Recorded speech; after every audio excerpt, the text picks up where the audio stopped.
आज मोक्षु को homemade Cerelac बना के खिलाया और कुछ ऐसा रिएक्शन पाया। अब ब्रेस्ट फीड के अलावा थोड़ा कुछ दही, फ्रूट्स, दाल वगैरह भी मोक्षु को खिलाने लगे हैं। आज सोचा क्यों नहीं इसके लिए सेरेलैक बनाऊं, जिसके लिए मैंने ये 4 चीजें ली। बादाम, काजू और ओट्स थोड़े कम लिए, मखाने इनसे ज्यादा लिए और हल्का हल्का रोस्ट करना शुरू किया। वैसे तो सेरेलैक दाल का भी बनता है, पर दाल तो हम डेली वैसे भी बिना छोंक के अलग से निकाल के खिला सकते हैं। ये चीजें इजीली नहीं खिलाई जाती, इसलिए रोस्ट करने के बाद जब ठंडी हुई तो इन सबको एकदम महीन पीस लिया और एयर टाइट कंटेनर में फिल करके स्टोर कर लिया। होममेड सेरेलैक तैयार है और जब भी खिलाना हो थोड़ा सा गर्म पानी मिला के तैयार करो और खिलाओ। वैसे तो ये खाने में बहुत नखरे करता है, जल्दी से कोई चीज नहीं खाता, पर लगता है सेरेलैक तो इसको काफी पसंद आया है।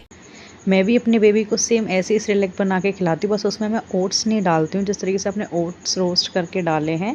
बाकी मखाना, काजू और छुआरे वगैरह ये सब चीज़ों का मैंने भी एक पाउडर बना रखा है। मैं भी अपने बेबी को ऐसे ही खिलाती हूँ। और सेकंड, बादाम भिगो के भी सुबह घिस के भी उसको खिलाती हूँ।